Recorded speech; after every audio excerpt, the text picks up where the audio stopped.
अस्सलाम वालेकुम एवरीवन। मेरा नाम मोहम्मद सजाद शाहिद है। मैं क्लिनिकल साइकोलॉजिस्ट हूँ। ये मेरी पहली वीडियो है। इसमें ऑनवर्ड्स हम DSM 5 TR को कवर करेंगे। जो हमारे पास DSM 5 TR में पहला है वो है न्यूरो डेवलपमेंटल डिसऑर्डर। ठीक है। न्यूरो डेवलपमेंटल डिसऑर्डर में डिफरेंट डिसऑर्डर्स है। न्यूरो डेवलपमेंटल डिसऑर्डर का मतलब है कि हम कोई एक्सपेक्टेशन रखी होती है हमने एक बच्चे को लेके, एक एक सर्टन एज में वो एक बिहेव करेगा। जिस तरह हमने कोई एक्सपेक्टेशन रखी होती है कि वो कपड़े पहनेगा, जिस तरह हमने एक्सपेक्टेशन रखी होती है वो खाना खाएगा, वो डेली फंक्शनिंग जिस तरह की वो करेगा, उसकी एकेडमिक क्या परफॉर्मेंस होगी। ठीक है। ये सारी हमने एक्सपेक्टेशन रखी होती है कि वो बच्चा कौन सी एज में क्या करेगा करेगा। लेकिन प्रॉब्लम तब आता है जब ये सर्टेन एज में वो उस तरह बिहेव नहीं कर पा रहा होता और काफ़ी हद तक पुअरली बिहेव कर रहा होता है सर्टेन फंक्शंस। तो उसके बारे में न्यूरो डेवलपमेंटल डिसऑर्डर जो है ये चीज़ें कवर करती है। ठीक है। तो हमारे पास पहला जो है intellectual development disorder. Intellectual development disorder का मतलब क्या है? अर्ली डेवलपमेंटल एज में जब हम एक एक्सपेक्टेशन रख के होते हैं बच्चे के साथ कि ये एक इंटेलेक्चुअली बिहेव करेगा, ये रीजनिंग करेगा, इसकी जजमेंट पावर अच्छी होगी, ये हाथ पांव धोएगा अपने। ठीक है। ये जो है एकेडमिकली अच्छा परफॉर्म करेगा, इसको ABC 1 2 3 आना शुरू हो जाएंगे। लेकिन ये बाकी बच्चों की निस्बत बहुत ज़्यादा पुअरली भी है, वो परफॉर्म कर रहा होता है। ठीक है। और एक नॉर्मल स्कूल में चलने के काबिल नहीं होता। ठीक है। तो लेकिन सिर्फ ये नहीं है, इसकी सोशल लाइफ भी उतनी ही इम्पेयर्ड होती है। सोशली भी ये कम्युनिकेट इफ़ेक्टिवली नहीं कर पाता, बल्कि बहुत पुअरली कर पा रहा होता है। ठीक है। जिसका नॉर्मल रेंज से बहुत ज़्यादा पीछे होता है ये। ठीक है। जिस तरह बाकी बच्चे जिस तरह बिहेव कर खेल रहे होते हैं, कूद रहे होते हैं, ये उन तरह नहीं कर रहे होते। ठीक है। और ये बहुत ज़्यादा स्लो है। पहले इसको मेंटल रिटार्टेड भी कहते थे। ठीक है। लेकिन फिर रिटार्टेड वर्ड थोड़ा सा नेगेटिव था, तो DSM ने ये वाला वर्ड चेंज कर दिया। ठीक है। तो इनमें इस तरह की चीज़ें होती है, सोशली भी, एकेडमिकली भी। ठीक है। प्रैक्टिकल भी। जिस तरह हम आम तौर पे अपनी हाइजीन का ख्याल रखते हैं, नहाते धोते, ठीक है, जैसे कपड़े पहनते हैं, सारी चीज़ें इनकी सारी पुअर चल रही होती है। ठीक है। फिर इनमें भी सिवियरिटी है, माइल्ड है, मॉडरेट है, प्रोफाउंड है, सिवियर है। ठीक है। तो जितनी भी ज़्यादा प्रोफाउंड, बहुत ज़्यादा इनकी जो डेली फंक्शनिंग है डिस्टर्ब हुई होती है। ठीक है। एकेडमिकली सारी चीज़ें इनकी इस तरह हो रही होती है। ठीक है। तो जितना ज़्यादा बड़ा लेवल होगा उतनी ज़्यादा इम्पेयरमेंट होगी। अगला हमारे पास है कम्युनिकेशन डिसऑर्डर। कम्युनिकेशन डिसऑर्डर में डिफरेंट चीज़ें हैं। लैंग्वेज डिसऑर्डर है, इनकी रीडिंग, राइटिंग और इनकी स्पीच, कम्युनिकेट करना, लैंग्वेज अगले बंदे तक पहुंचाना।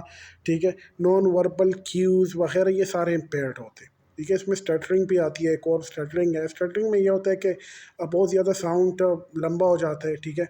और ओमिट भी करना लग जाते हैं। ठीक है। स्पीच साउंड डिसऑर्डर है, उसमें लोग जो है कोई स्पेसिफिक स्पीच की जो एरिया होती है, वर्डिंग होती है, ठीक है, वो कन्वे नहीं कर पा रहे होते। ठीक है।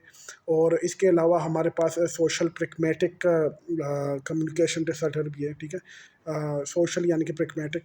तो ये सोशली इनको कॉन्टेक्स्ट का नहीं पता होता, कहाँ पे क्या बात करनी है, कैसे बात करनी है। ठीक है। और किस तरह लोगों के साथ मिलना जुलना है, ये इनको नहीं आ रहा होता। अगला हमारे पास है autism spectrum disorder. Autism spectrum से हमें क्या समझ आती है? क्योंकि ये एक स्पेक्ट्रम है, यानी कि इसमें एक तो कम्युनिकेशन इम्पेयर्ड है। ठीक है।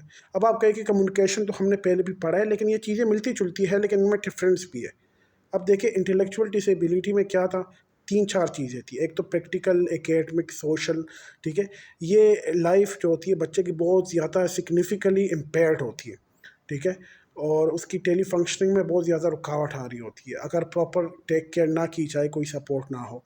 अब कम्युनिकेशन डिसऑर्डर में तो सिर्फ कम्युनिकेशन की बात हो रही है ना। अब कम्युनिकेशन का सिर्फ यह मतलब नहीं है कि बातचीत हो रही है, रियल राइटिंग में भी आती है। ठीक है। तो इनमें सिमिलरिटीज़ भी है न्यूरो डेवलपमेंटल डिसऑर्डर में, और एक तरह से आप कह सकते हो कि डिफरेंस भी है। ठीक है। अगला हमारे पास है कि ऑटिज्म के बारे में, जिस तरह हमने, एक तो कम्युनिकेशन इनकी बहुत ज़्यादा इम्पेयर्ड होती है। ठीक है। मुमकिन है ये रुक रुक के बोले या ये बोले ही ना। ठीक है, या बहुत कम बोले। एक तो कम्युनिकेशन हो गई। अगला, ये रिपीटेड वर्ड करते, अगला बंदा जो वर्ड कहते हैं ये वही करते। ये अपनी रूटीन के साथ बहुत ज़्यादा फिक्स होते हैं, ठीक है। ये कहते हैं कि हमारी रूटीन को कोई डिस्टर्ब ना करे। फिक्सेशन बहुत ज़्यादा होती है ऑटिज़म वालों के अंदर। ये स्टबन हो जाते हैं, एग्रेसिव हो जाते हैं जब इनको कोई रूटीन से हट के कहता है, ठीक है। अगला, इनके अंदर रिसिप्रोसिटी, जिस तरह कम्युनिकेशन, मतलब कोई आपकी तरफ हंसता है, मेरी तरफ कोई मिलता है तो हंसते हैं, ये लोग ये नहीं करते, ठीक है। तो इनका जो ये नॉन वर्बल कम्युनिकेशन भी है, ये भी बहुत ज़्यादा इम्पेयर्ड हुई होती है, ठीक है। इसमें तो ये चीज़ें हैं, फिक्सेशन एक तो, और एक कम्युनिकेशन का जो इश्यूज आ रहे होते हैं ऑटिज़म वालों के अंदर, और उसकी वजह से वो स्टबन जो हो जाते, ठीक है, एग्रेसिव भी हो जाते। अब मुमकिन है कि ये लोग जो है, ये जो ऑटिज़म वाले, ये बहुत ज़्यादा इंटेलिजेंट भी हो, ये भी मुमकिन है, ठीक है। ये नहीं है कि हम ये कह सकते हैं सारे ऑटिज़म वाले जो है ना उनको भी इनको कोई इंटेलेक्चुअल डिसेबिलिटी नहीं है। मुमकिन है बहुत ज़्यादा इंटेलिजेंट भी हो। आप, एक मूवी है रैन मैन के नाम से, आप रैन मैन की मूवी देखें, उसमें जो ऑटिज़म का आदमी होता है, जिसको ऑटिज़म होती है, वो बहुत ज़्यादा इंटेलिजेंट होता है, ठीक है। उसमें टॉम क्रूज़ भी है, ठीक है, जो उसका भाई है मेरे ख्याल में। तो वो मूवी मैं रिकमेंड करता हूँ कि अगर कोई साइकोलॉजी का स्टूडेंट है तो वो लाजमी ये वाली मूवी देखे, वहाँ से आपको बहुत ज़्यादा इंसाइट मिलेगी। अगला हमारे पास है ADHD। ADHD का तो नाम देखें ना, attention deficit hyper activity disorder. मतलब अटेंशन बंदे की क्या है, डेफिसिट है। पोज आप इंस्ट्रक्शन दे रहे हो उसको, वो इंस्ट्रक्शन जो है वो सस्टेन नहीं कर पा रहा, सुन नहीं पा रहा, कंसंट्रेशन नहीं दे पा रहा, हाइपर एक्टिविटी बहुत ज़्यादा है, ठीक है। ऑर्गेनाइज नहीं है, चीज़ें घुमाता है, ठीक है। हैंड तालियां बजाता है, और आराम से बैठ नहीं पाता, ठीक है। हर वक्त ऑन द गो होता है, अंदर से इम्पल्स आ रही होती है, ठीक है, अंदर से हरकत आ रही होती है। आप क्वेश्चन हुआ नहीं होता और वो जवाब देना शुरू कर देता है, ठीक है। सब्र नहीं होता बंदे के अंदर, ठीक है। और अटेंशन जो है वो बहुत ज़्यादा इम्पेयर्ड होती है, सिग्निफिकेंटली इम्पेयर्ड होती है, ठीक है। अगला हमारे पास है specific learning disorder. Specific learning disorder में बात यह है कि कोई स्पेसिफिक महसूस एरिया, ठीक है, एक स्पेसिफिक एरिया, या मुमकिन है दो भी हो, मुमकिन है दो भी हो, ठीक है। तो वो जो होती है बच्चे की इम्पेयर्ड होती है। अब जिसको बंदे को डिस्कालकोलिया है, डिस्कालकोलिया, अब कालकोलिया कहाँ से लिखना है, कैलकुलेशन से। डिस्कालकोलिया का मतलब बच्चे को फैक्ट्स एंड फिगर नहीं पता, ठीक है। मैथमेटिकली फैक्ट्स एंड फिगर नहीं पता, या मुमकिन डिवीजन ना आती हो, मल्टीप्लिकेशन ना आती हो, या मुमकिन है इस तरह कुछ भी ना आता हो, मुमकिन है उसको 1 2 3 समझ नहीं आ रही हो, कैलकुलेशन ही बंदे की इम्पेयर्ड हो, डेली फंक्शनिंग में सिग्निफिकेंटली इम्पेयरमेंट आ रही हो, ठीक है। रोज़मर्रा के जो काम होते हैं कैलकुलेशन के, उसको वो इफ़ेक्टिवली नहीं कर पा रहा, बल्कि बहुत ज़्यादा पुअरली कर पा रहा है। और बिलो, आप कह सकते हो बिलो पुअर भी अगर कोई वर्ड है तो उनके साथ ये मैच करता। अगला हमारे पास है कि डिसलेक्सिया। डिसलेक्सिया में यह होता है कि रीडिंग राइटिंग दोनों इम्पेयर्ड हुई होती है बच्चे की, ठीक है। तो एकेडमिकली बहुत ज़्यादा पुअर परफॉर्मेंस जारी होती है इसकी, डिसलेक्सिया वालों की।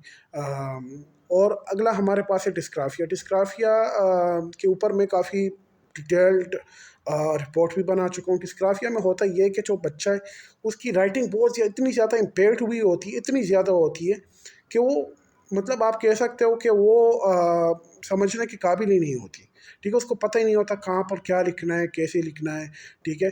तो राइटिंग जो वो करते हैं उसमें बिल्कुल समझ ही नहीं आ रही होती, ठीक है। तो ये भी एक ये स्पेसिफिक लर्निंग डिसेबिलिटी है एक बच्चे की। अगला हमारे पास है मोटर डिसऑर्डर्स। मोटर डिसऑर्डर में हमारे पास एक तो स्टीरियोटिपिकल मोटर डिसऑर्डर है। अगला हमारे पास क्या है, टिक डिसऑर्डर। स्टीरियोटिपिकल डिसऑर्डर में क्या होता है, रिकरेंट पर्पसलेस मूवमेंट आ रही होती है, अंदर अंदर से ड्रिवन आ रही होती है, इम्पल्स आ रही होती है बंदों को एक, ठीक है। जो इम्पल्स आ रही होती है, ठीक है, वो बहुत इसके लिए नामुमकिन होता है, क्योंकि वो इनवॉलेंट्री होती है, ठीक है, कि वो इसको रोके, ठीक है। तो वो जो है वो मूवमेंट इस तरह हो रही होती है, और इसमें सेल्फ इंजरी भी आ सकती है। हाथ जो है वो एक चीज़ के अगेंस्ट मारते हैं, ठीक है। तो इसमें मोटर मूवमेंट जो है ना, stereotypical movement, repeated movement, recurrent movement, ये चीज़ें आती हैं। तो अब टिक डिसऑर्डर है वो भी इसी तरह ही है, लेकिन उसमें डिफरेंस है, ठीक है। एक तो देखिए स्टीरियोटिपिकल मूवमेंट का ऑनसेट क्या है, अर्ली डेवलपमेंटल एज, मतलब 3 या 4 साल का जो बच्चा है, उसमें आप कह सकते हो कि स्टीरियोटिपिकल मूवमेंट जो कर रहा है, रिपीटेड मूवमेंट कर रहा है, मुमकिन सेल्फ इंजीरियस हो, वो क्या है, वो स्टीरियोटिपिकल मूवमेंट है, ठीक है, वो रुक नहीं पा रहा अपने आप को। लेकिन टिक डिसऑर्डर में क्या होता है कि खैर इसकी टाइप्स के ऊपर बात करते हैं तब आपको खुद ही समझ आ जाएगी क्या होता है। इसमें हमारे पास है टोरेट डिसऑर्डर, क्रॉनिक परसिस्टेंट, ठीक है, मोटर और वोकल डिसऑर्डर। इसमें हमारे पास है प्रोविजनल टिक डिसऑर्डर, ठीक है। टोरेट डिसऑर्डर में क्या होता है कि मे बी वन और टू और may be multiple vocal and motor disorder. इसमें ये होता है कि जिस तरह कोई आवाज़ें निकाली जा रही हो या कोई इस तरह, मतलब इस तरह की आवाज़ें जिसकी कोई मीनिंग ना हो लेकिन बार बार हो रही हो, और कोई इस तरह की मोटर मूवमेंट जिसकी कोई मीनिंग नहीं होती लेकिन वो भी बार बार हो रही होती है, ये स्टीरियोटिपिकल में भी होता है। लेकिन इसकी ऑनसेट क्या है टिक डिसऑर्डर की? इसकी ऑनसेट है कि 5 साल से 5 साल का बच्चा या 5 से 7 साल का बच्चा, ये इसकी अर्ली ऑनसेट है, और 18 ईयर से पहले का बच्चा, ठीक है। क्योंकि आपको पता है न्यूरो डेवलपमेंटल डिसऑर्डर, तो ये मैनिफेस्ट होती है बहुत ज़्यादा एडोलसेंस में भी होती है, ठीक है। लेकिन जिस तरह बंदा एडल्ट होता चाहते हैं तो इसकी फ्रिक्वेंसी थोड़ी कम होती जाती है। अगला इसमें जो इसके जो टाइप्स है टिक डिसऑर्डर, तो उसमें हमारे पास जिस तरह मैंने कहा डोरेट डिसऑर्डर है, इसमें मल्टीपल बहुत multiple vocal or motor disorder, यानी कि ऐसी मूवमेंट्स एक ही से ज़्यादा, एक या एक से ज़्यादा, या इस तरह की आवाज़ें या नाक के ज़रिए, मुंह के ज़रिए, जिसका कोई आप कह सकते हो कोई मीनिंग नहीं होता लेकिन रिकरेंटली वो हो रही होती है। तो और इसमें एक और चीज़ होती है कि ये जब शुरू हुआ था तो इसको 1 साल हो चुका है। क्या है? वोकल डिसऑर्डर या मोटर डिसऑर्डर जो पहले शुरू हुई थी इसकी इब्तिदा में, उसको 1 ईयर हो चुका है, ठीक है। ये नहीं है कि 1 ईयर, और ये 18 ईयर से पहले की होगी। ये तो हमने एक डिस्टिंग्विश बताई ना आपको स्टीरियोटिपिकल और टिक डिसऑर्डर में, कि स्टीरियोटिपिकल जो होती है और वो सिर्फ मोटर होती है, ठीक है। वो सिर्फ मूवमेंट रिलेटेड होती है, वो मुमकिन है फाइन मोटर मूवमेंट्स हो, लेकिन यहाँ पे मोटर मूवमेंट्स की बात होती है टिक डिसऑर्डर में। तो जो अर्ली एज है बच्चे की टिक डिसऑर्डर में, वो 5 to 7 होगी, ठीक है। लेकिन मिनिमम आपके पास 18 ईयर से पहले का क्राइटेरिया पूरा होना चाहिए। आके 18 ईयर से ज़्यादा का क्राइटेरिया यहाँ पे नहीं है टोरेट डिसऑर्डर के लिए, ठीक है। अगला है हमारे पास कि फ्रिक्वेंसी इसकी कम या ज़्यादा होती रहेगी। मोटर या वोकल मूवमेंट्स की जो वोकल टिक है, इनकी फ्रिक्वेंसी कभी ज़्यादा होगी, बहुत ज़्यादा होंगी, कभी बहुत कम हो जाएंगे, लेकिन ये रहेंगे, ये चलते रहेंगे, रोज़ाना के तौर पे ये होते रहेंगे। अगला ये कि जिस तरह मैंने कहा 18 ईयर से पहले, और इसमें एक इम्पॉर्टेंट बात क्या है टिक डिसऑर्डर में कि न्यूरोलॉजिकल कंडीशन से कनेक्टेड नहीं है। ये ना हो कि बंदे को कोई और दिमागी इशू है तो उसकी वजह से ये हो रहा। मुमकिन है लोगों को दिमागी इशूज़ होते हैं, जिसके ऊपर हम फिर बाद में कहीं बात करेंगे, लेकिन उसकी वजह से भी होता है, और कभी बंदा नशा करते है उसकी वजह से भी ये चीज़ें हो जाती है। लेकिन यहाँ पे ये चीज़ नहीं है, ये बज़ात खुद एक न्यूरो डेवलपमेंटल डिसऑर्डर है। ये एक परवान चढ़ते हुए बच्चे का जो एक डिसऑर्डर है, जो कि उसकी नॉर्मल बिहेव से डिस्टिंग्विश कर रहा है, ये वो वाला डिसऑर्डर है जिसको हम टिक डिसऑर्डर कहते हैं। ठीक है, टोरेट डिसऑर्डर आपको समझ आ गया होगा कि 18 ईयर से पहले 1 ईयर का कम से कम ड्यूरेशन होना चाहिए इसमें, 18 ईयर से पहले। अर्ली डेवलपमेंटल एज में आ सकता है, 5 to 7 ईयर के बीच में भी आ सकता है, ठीक है। एडोलसेंस की एज में भी होता ही है, लेकिन जिस तरह बंदा 18 ईयर से ज़्यादा होता रहता है, एडल्टहुड में आता रहता है, तो इसकी फ्रिक्वेंसी थोड़ी बहुत कम होती रहती है, ठीक है। अब ये भी मुमकिन है कि इनको खुद तकलीफ़ होती है इस वजह से या नहीं होती, ठीक है। कुछ को होती है, कुछ को अच्छा नहीं लग रहा होता है, लेकिन कुछ की फैमिली को अच्छा नहीं लग रहा होता, कुछ के जो फ्रेंड्स होते हैं उनको ये चीज़, इनकी ये हरकतें अच्छी नहीं लग रही, हालांकि ये इनवॉलेंट्री होती है, इनमें इनका अपना कोई कसूर नहीं होता है, क्योंकि इनका क्योंकि ये एक डिसऑर्डर है, ठीक है, जिसमें हम इनको मतलब ब्लेम नहीं कर सकते पेशेंट को कि उसको ये क्यों है, बच्चे को ब्लेम नहीं कर सकते हम, ठीक है। अगला हमारे पास है टिक डिसऑर्डर में कि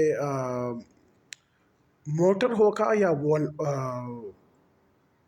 ठीक है, वोकल होगा, ठीक है। अब ये मुमकिन है कि मल्टीपल वोकल हो या मल्टीपल वोकल हो, ठीक है। तो ये इसको हम कहते हैं क्रोनिक टिक डिसऑर्डर, ठीक है।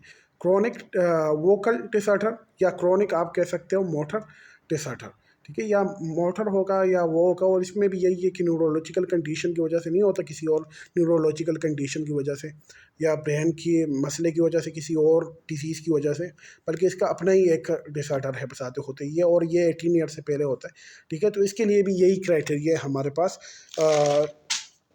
जो कि हमने पढ़ा। और एक होते हैं प्रोविजनल। ठीक है, प्रोविजनल टिक डिसऑर्डर होता है। प्रोविजनल में क्या होता है कि जो आपका ब्रेन है ना, वो इस तरह होता है कि वो इस तरह के इम्पल्स आ रहे होते हैं ब्रेन से कि वोकल आ रहे होते या मोटर आ रहे होते, लेकिन इसका जो क्राइटेरिया वो ये है कि 1 ईयर से पहले। प्रोविजनल का मतलब क्या है? मुमकिन है कि पेशेंट को ये चीज़ हो, मुमकिन है, यानी कि प्रोविजनल डायग्नोसिस जिस तरह क्लिनिकल साइकोलॉजिस्ट या इंटर्नी देता है, तो वो उसको ये लगता है सिम्टम्स की बुनियाद पे कि मुमकिन है इसको ये चीज़ हो। ठीक है, उसके आगे फिर वो आपके टेस्ट करते हैं, आपका मैनेजमेंट प्लान देते हैं, जो भी वो करता है। लेकिन इसमें ये चीज़ होती है कि मुमकिन है को खैर डेवलपमेंटल एज वही 18 से पहले है, I mean onset age जो है वही 18 से पहले है इसकी, और जो अर्ली डेवलपमेंटल एज है इनकी वो 5 to 7 इनकी भी है। ठीक है, मुमकिन है ये 5 to 7 की क्राइटेरिया में वो करेंगे, 5 ईयर से प्लस हम इनको डायग्नोज करेंगे। और ये कोई सब्सटेंस अब्यूज़ की वजह से नहीं होता न्यूरोलॉजिकल। लेकिन इसमें प्रोविजनल टिक डिसऑर्डर में क्या है कि 1 ईयर नहीं हुआ अभी तक, ठीक है, जो टिक वगैरह शुरू हुए, तो तभी इसको हम प्रोविजनल टिक डिसऑर्डर कह रहे हैं। Thank you very much, I hope आपको समझ आ रही हो। कि अगर नहीं समझ आई कुछ भी तो आप कमेंट में पूछ सकते हैं। Thank you so much. हमारे न्यूरो डेवलपमेंटल डिसऑर्डर फिनिश हो गए, अगली बार हम नए चैप्टर के साथ हाजिर होंगे। Thank you.